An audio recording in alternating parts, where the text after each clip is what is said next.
welcome back to my podcast. Today is episode 3 of It Be Like That. I am very excited for the guest that I will bring on my channel today. I know this person better than she knows herself.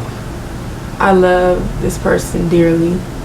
She's strong, independent, goofy, caring, loving person. Let's welcome Positive Vibes.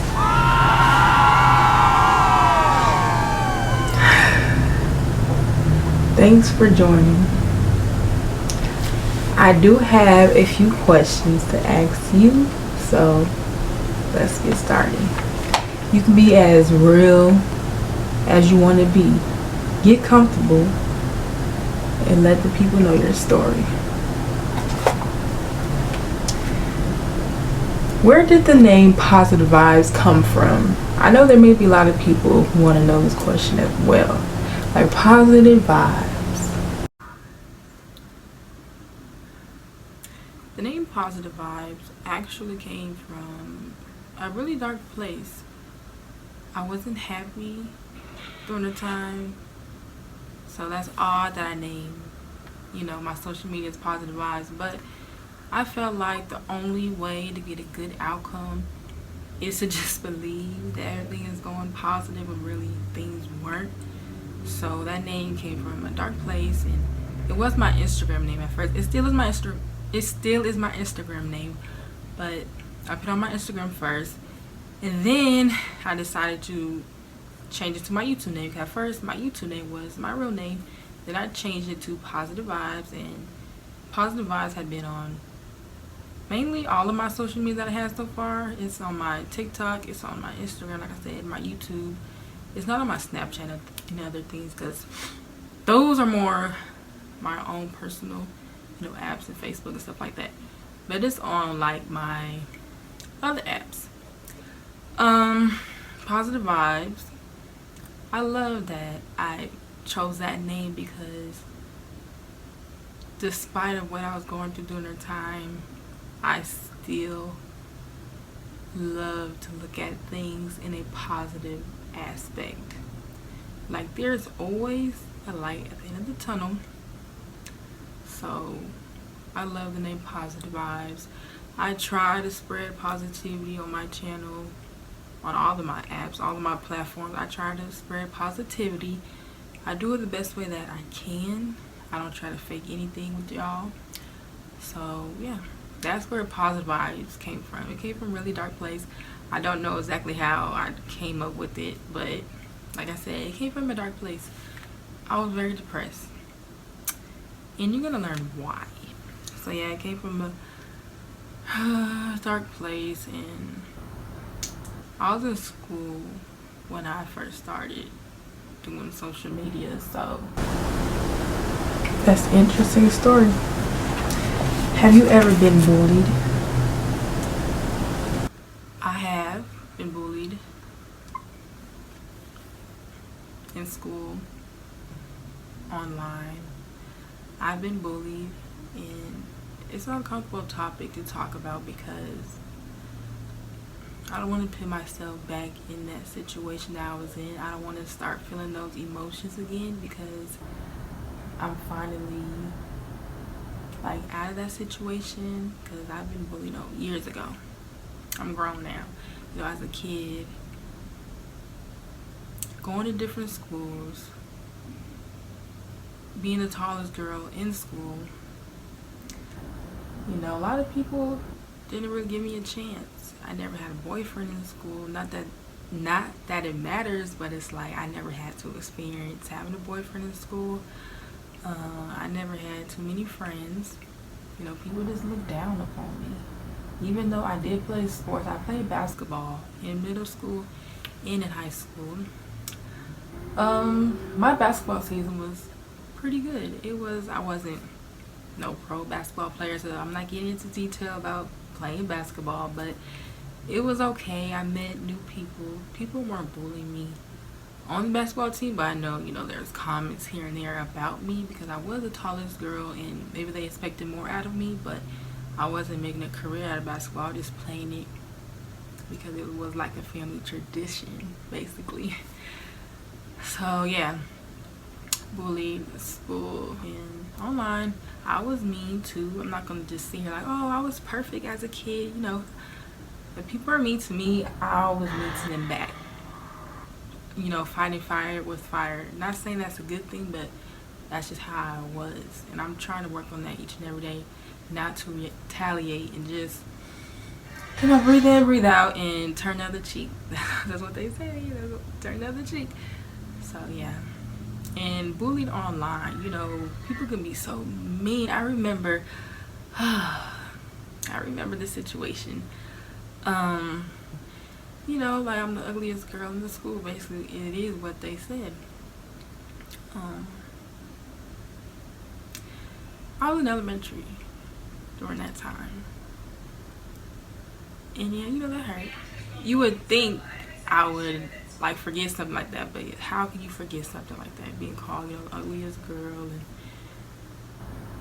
I'm not attractive and things like that. And you know, people did make me feel like I wasn't attractive because I wasn't getting no attention. In elementary, middle school, high school, I wasn't getting any attention. Like, people didn't make it seem like I mattered. I'm crying too early into this, but people didn't make it seem like I mattered. So yeah, that is a little bit of my bullying story. I did make a video about my whole bullying story, but that's it for now. I'm crying too early into this, but I'm being as real as I can, y'all. This is my story, and I hope it helps somebody out there, because bullying ain't cool, and I hope it stops one day. How do you handle those tough times?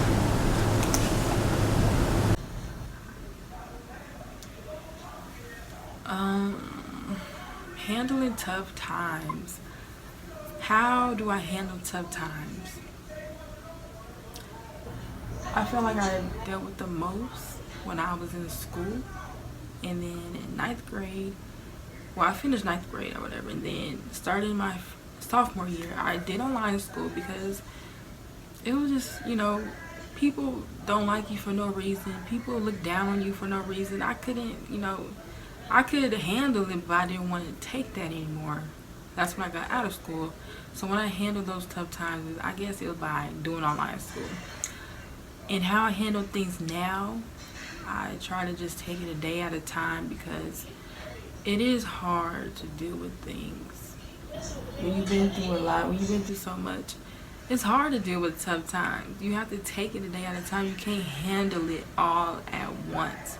It's so hard to handle things, and if you just bottle up your emotions, that's not gonna make it any better. You have to get through the emotions in order to heal. So I dealt with, you know, school trauma, and now that I'm an adult, I'm dealing with, you know, more problems.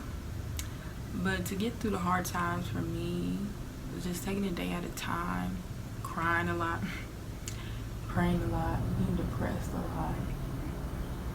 I wouldn't say that's the best way to get through things, but that's just how I did. Just by taking it a day at a time, because you can't handle so much pressure.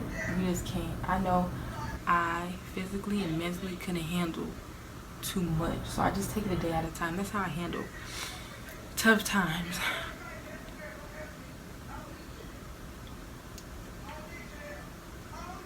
Tough times don't last always. This is a sensitive topic, but I would love to know, what was your first reaction to having an autoimmune disease called lupus? This is a sensitive topic. I'm sure a lot of people want to know this.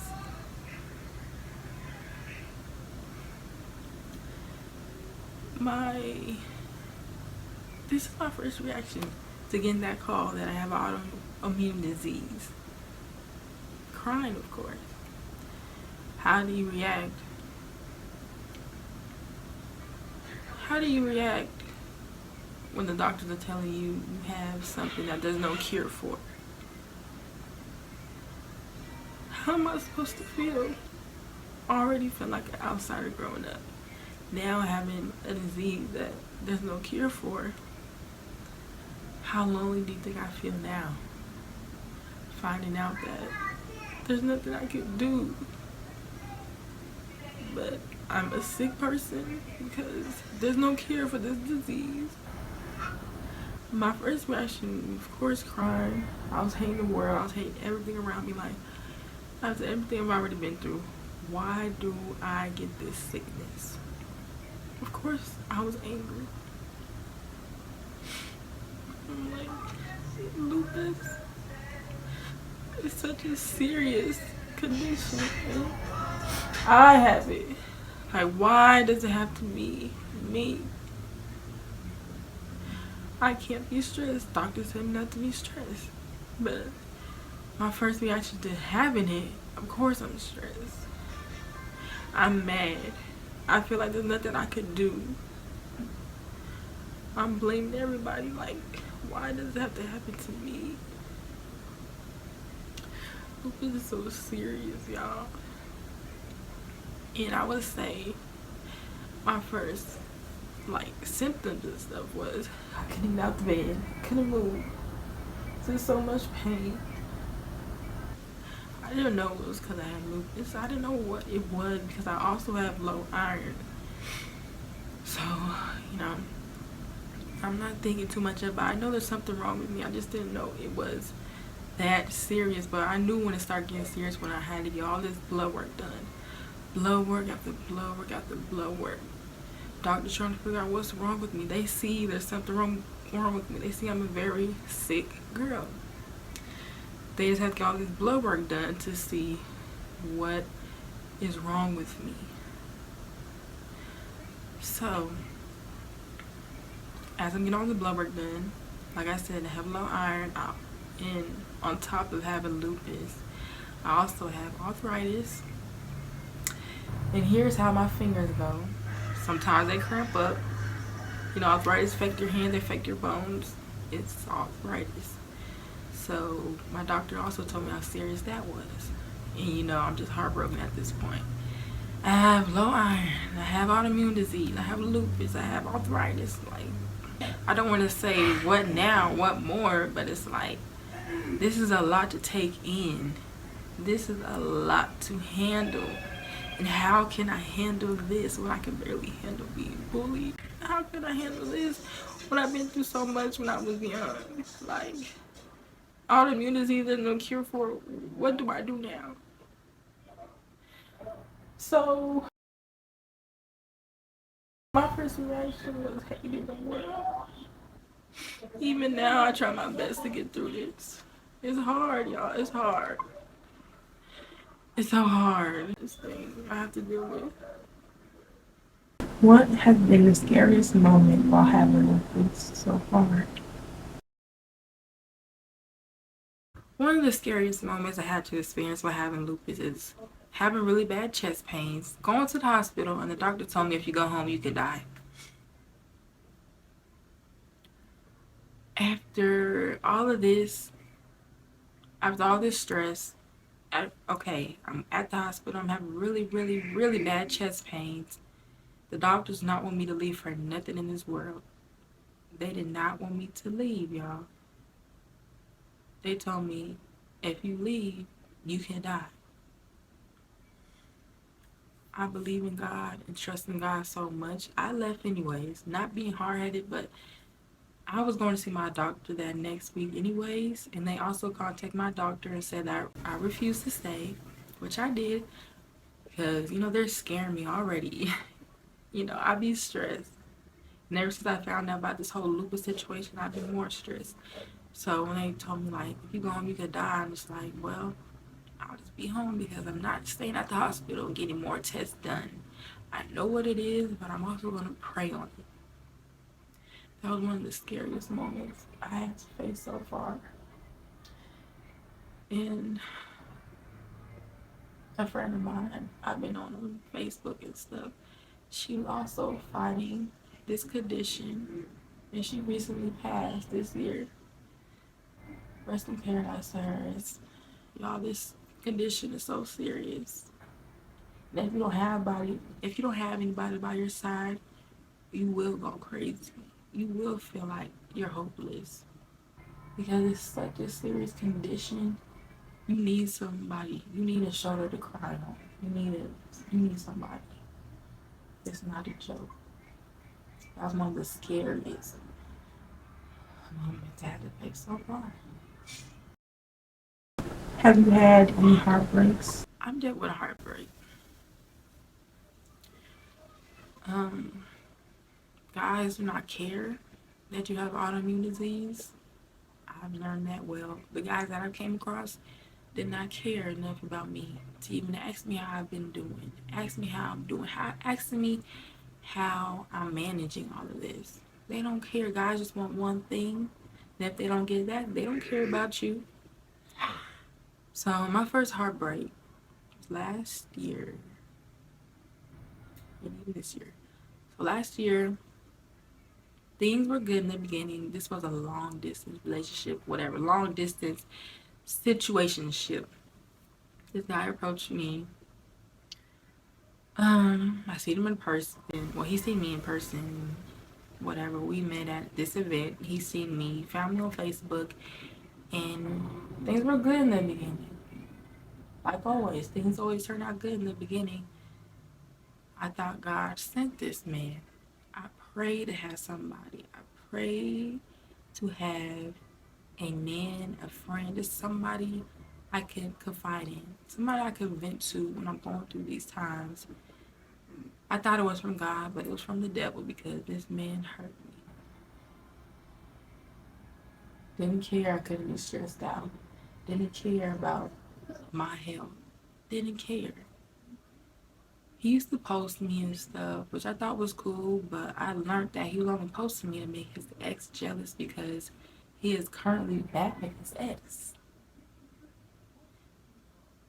So that was my heartbreak. And even this year, a friend I've been knowing 5 years got back in connection with me. I traveled down to see him and also family, but I seen him and things weren't like I expected to be. I knew things changed. You know, when we first met, I was a teenager, and now I'm grown, and obviously he's grown. And I traveled all that way. I guess I wasn't the person he wanted to be with after all these years, even though he always made it clear to me, I thought, that he would want to be with me. It's another long distance thing, so I traveled all that way to see him, and he ended up blocking me my whole time while being there. I only seen him a couple of times.